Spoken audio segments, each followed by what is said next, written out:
আসসালামু আলাইকুম রহমতুল্লাহি ওয়া বারাকাতুহু। বিসমিল্লাহির রহমানির রহিম।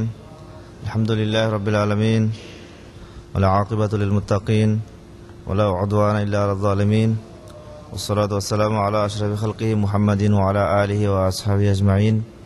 আম্মা বাদ।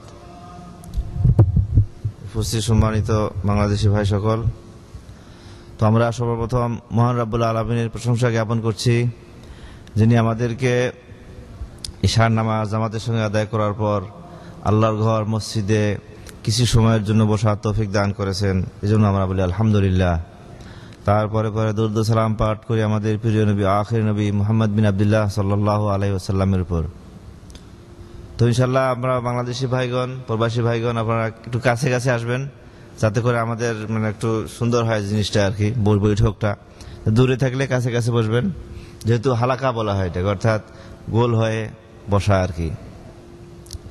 রাসূলুল্লাহ সাল্লাল্লাহু আলাইহি সাল্লাম বলেছেন যে যে সমস্ত লোক আল্লাহর উদ্দেশ্যে একত্রিত হয়ে বসে, ইজতেমা অর্থাৎ বৈঠক করে, আল্লাহর উদ্দেশ্যে, আল্লাহর দ্বীনের উদ্দেশ্যে, কোরআন এবং হাদিসের উদ্দেশ্যে যারা বসে, সে জায়গায় আল্লাহ রাব্বুল আলামিনের পক্ষ থেকে ফেরেশতাগণ, রহমতের ফেরেশতাগণ উপস্থিত হন এবং আল্লাহর কাছে দোয়া করেন যে আল্লাহ তাদেরকে ক্ষমা করে দাও। আর আল্লাহ রাব্বুল আলামিনও বলে দেন, আল্লাহর কাছে যে সমস্ত ফেরেশতা রয়েছেন তাদেরকে বলেন যে তোমরা সাক্ষী থাকো, আমি ক্ষমা করে দিলাম। আল্লাহ বলেন যে কুমু মাগফুরান লাকুম, তোমরা চলে যাও এখান থেকে, তোমাদেরকে আমি গুনাহ ক্ষমা করে দিলাম। কাজেই এই ধরনের বৈঠক, আল্লাহর উদ্দেশ্যে যে বৈঠক করা হয়, রাসূলের উদ্দেশ্যে, দ্বীনের উদ্দেশ্যে যে সময় ব্যয় করা হয়, একত্রিত হয়ে বসা হয়, এটা হচ্ছে কি রহমতের বৈঠক এবং গুনাহ ক্ষমা করার একটি মাধ্যম।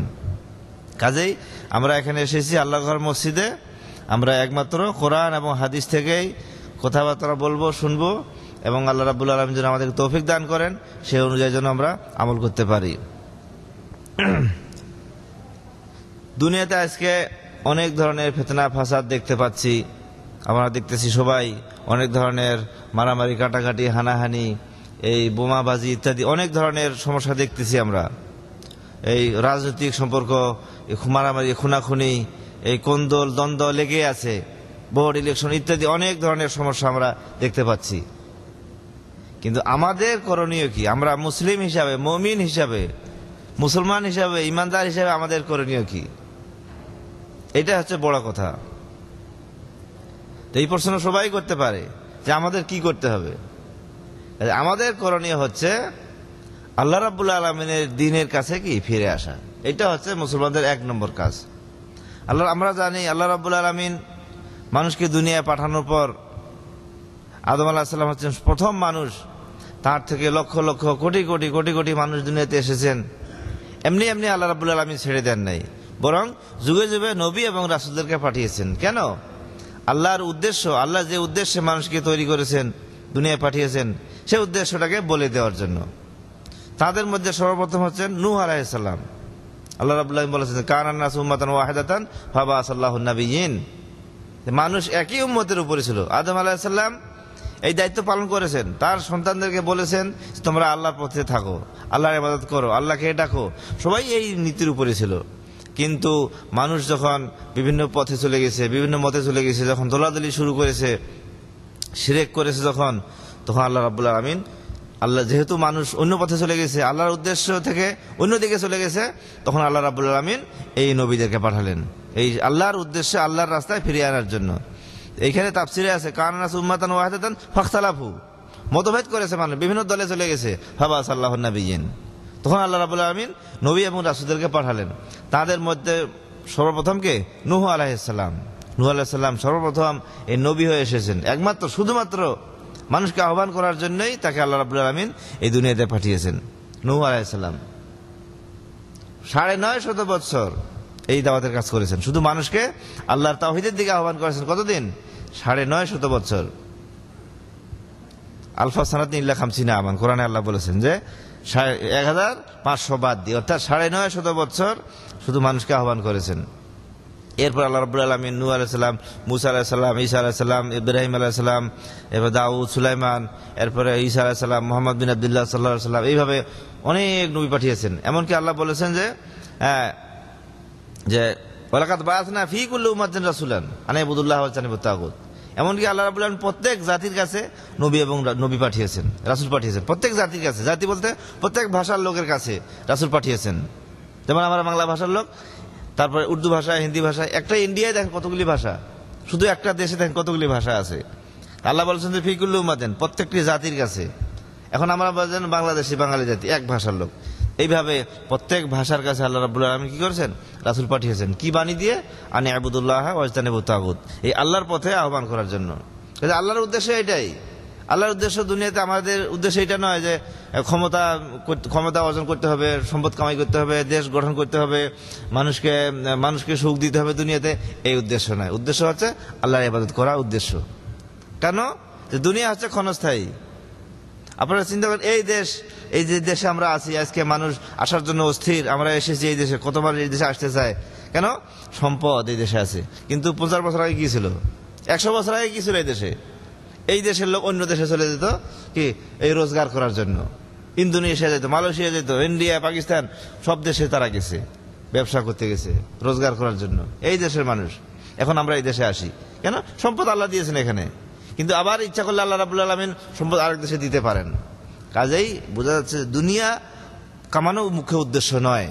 আমরা দুনিয়াতে এসেছি দুনিয়ার জন্য নয়, দুনিয়া থেকে পার হয়ে আরেক দেশে যাওয়ার জন্য, আরেক জায়গায় যাওয়ার জন্য আমাদেরকে আল্লাহ পাঠিয়েছেন। সেই হচ্ছে মহান উদ্দেশ্য। আর এই উদ্দেশ্যকে সিদ্ধ করার জন্য, এই উদ্দেশ্যে কাজ করার জন্য আল্লাহ রাব্বুল আলামিন রাসূলদেরকে পাঠিয়েছেন, নবীদেরকে পাঠিয়েছেন। তাদের মধ্যে সর্বশেষ হচ্ছেন মুহাম্মদ বিন আব্দুল্লাহ সাল্লাল্লাহু আলাইহি ওয়াসাল্লাম, আমাদের শেষ নবী, আমাদের নবী এবং সারা বিশ্বের জন্য নবী। আগে তো আল্লাহ রাব্বুল আলামিন কোরআনে বললেন যে প্রত্যেক জাতির কাছে আলাদা আলাদা নবী ছিল, কিন্তু এখন শেষ নবী একাই, এবং সারা বিশ্বের জন্য, সমস্ত জাতির জন্য, যত ভাষার লোক আছে সবাইকে এই নবীকে মানতে হবে, এই নবীকে এই অনুসরণ করতে হবে। কিন্তু আমাদের রাসূলের ভাষা কি? আরবি। আল্লাহ কোরআন পাঠিয়েছেন আরবি ভাষায়। এই রাসূলের কথাগুলি, হাদিস, সেগুলো হচ্ছে আরবি ভাষায়। কাজে এই আরবি হচ্ছে আমাদের ভাষা। মুসলমানদের ভাষা কি? আরবি ভাষা। আমরা যখন নামাজ পড়ি কি? আরবি ছাড়া তো নামাজ হবে না। সালাম দিয়ে আসসালামু আলাইকুম, ওয়ালাইকুম সালাম। খাওয়া শুরু করে দিই বিসমিল্লাহ বলে, আরবি। তারপরে খাওয়া শেষে আলহামদুলিল্লাহ। এইভাবে প্রত্যেকটি কাজে দেখবো আমরা যে বিভিন্নভাবে আমরা জড়িয়ে আছি কি আরবির সঙ্গে জড়িত আছি, যদিও অল্প হোক, তবুও আরবি শিখতে হবে, যেহেতু রাসূলের ভাষা, কোরআনের ভাষা, দ্বীন ইসলামের ভাষা। কাজেই আমরা এক কি হিসাবে? আল্লাহ আমাদের এক, আমাদের রাসূল এক, আমাদের ভাষা কোরআন, আমাদের কোরআন এক, আমাদের কেবলা এক, কাবা আল্লাহর ঘর এক। কাজে আমরা বিভিন্ন দিক থেকে আমরা এক মুসলিম এক। তো রাসূলুল্লাহ সাল্লাল্লাহু আলাইহি ওয়াসাল্লামকে আল্লাহ রাব্বুল আলামিন শেষ রাসূলকে পাঠিয়েছেন। আল্লাহ বলেছেন তার সম্পর্কে যে মা কানা মুহাম্মাদুন আবা আহাদিম মির রিজালিকুম ওয়ালাকিন রাসূলুল্লাহ ওয়া খাতামান নাবিয়্যিন। এই মুহাম্মদ সাল্লাল্লাহু আলাইহি ওয়াসাল্লাম সম্পর্কে আল্লাহ রাব্বুল আলামিন বলেছেন যে তিনি কোনো পুরুষের পিতা নন, তিনি হচ্ছেন একমাত্র রাসূল এবং শেষ রাসূল, খাতামুন নাবিয়্যিন। ওয়ালাকিন রাসূলুল্লাহ ওয়া খাতামুন নাবিয়্যিন, রাসূল এবং শেষ নবী।